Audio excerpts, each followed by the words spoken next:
All right, so second CAS interview, again, it's just a chance to catch up, see how it's been going for the year.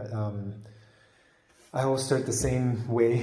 Do you have any questions, anything specific, anything you've been stuck on, anything you're not sure about with CAS? Is there anything from your side?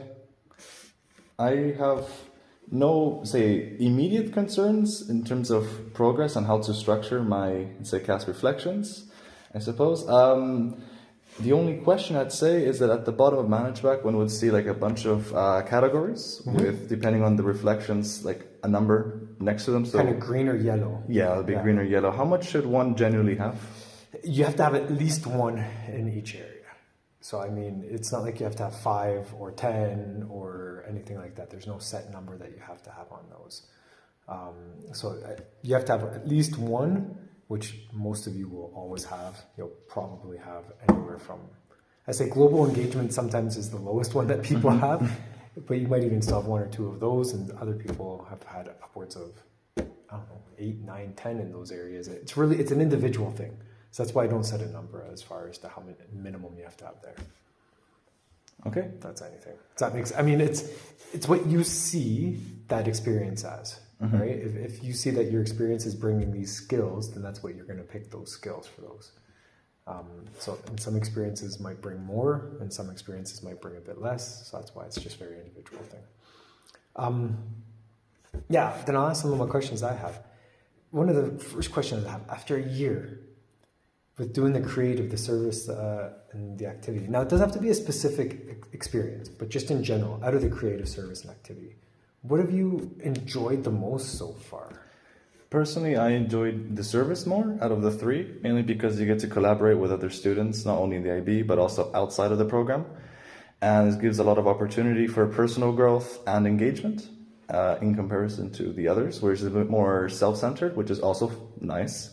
But I've always found that sense of community more fulfilling.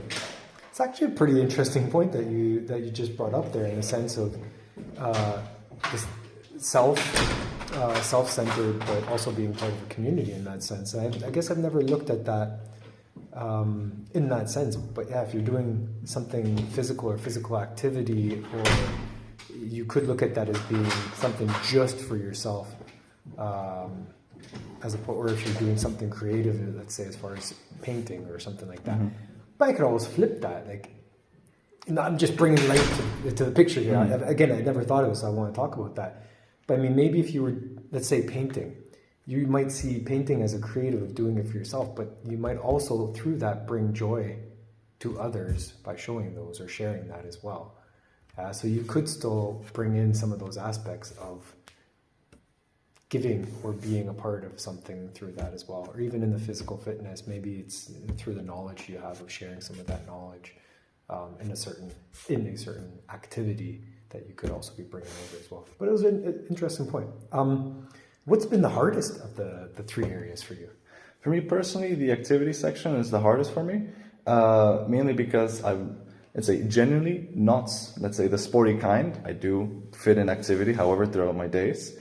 But it's to find an exact, let's say, reflection that is more centered towards activity. Sometimes it's a little bit challenging for me. However, I still manage. I've marked down that I'm going to this one gym, so then that helps with activity over there. And if not, I can also incorporate it with other, let's say, creative points or service. So, but I mean, not, let's say it's challenging, but it's something that I have to put more thought behind when including it into my reflections. It doesn't, and I understand that. It doesn't just flow. Yeah, it's almost a bit more of work, and it doesn't just flow. Biggest thing I can say with that is find, and it's one of the questions I have later on. Actually, it's my last question, but I'll jump to it now. I always say you have your comfort zone, and I never want to tell someone to jump outside of their comfort zone, because I don't think you'll ever truly find what you enjoy by jumping so far out of it. And just try to keep touching the boundaries of where your comfort zones are. And just try to keep experimenting and seeing the different areas and trying different things. Just a little bit outside of your comfort, like on the brink of it. And you'll see, like, hopefully eventually you'll find something. And everyone's going to find something different as far as that. And like you said, you have to put a bit more thought into it. Yeah. But with that thought, it could also come to a bit more enjoyment or a bit more realization. Like, I actually had to put thought in this, and this is why I thought, this is who I am. This is why I wanted to try that. That didn't work. Okay, I learned something, or I actually enjoyed this a little bit. So, but yeah, with that, that was like I said, usually one of my last questions. Just try to get a bit out of your comfort zone when you're doing CAS and stuff like that. With the reflections, we've been doing reflections for a year. You have over 100 reflections. You've been writing them. And one of the points, maybe you'll start to see, maybe you haven't, but I try not to give guidance at the start of the year as the reflections. And I do that purposefully because I want you to develop your style. And I want your style to continue to change. It doesn't have to be the same. It's allowed to change. Have you seen that your reflections have changed, have developed over the year? I've seen that, the style of reflections have changed in comparison to the beginning of from activity to activity, it does obviously fluctuate. But more towards the beginning of, let's say, my CAS experience, the reflections were a lot more, let's say, broader. And I feel like now they're a bit more refined and they're a bit more to the point, I feel like, which I think helps. Personally, pin down exactly what I'm doing and how I achieved it in comparison to, let's say, a more, general statement. All right. I know you've done your project. We talked about that in your first interview. I could ask a question then in this sense.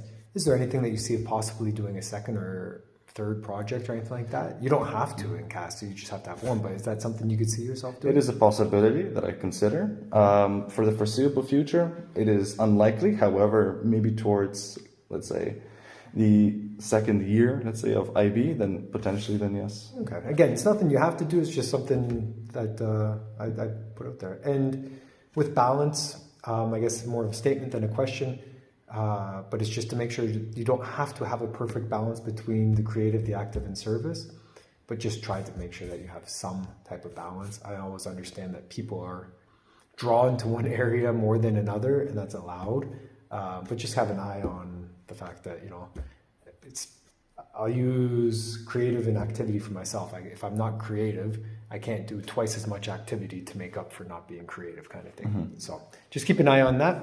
And those are just questions from my side. Is there anything else from your side? No, that'll be all. Thank you. All right, thanks. Okay.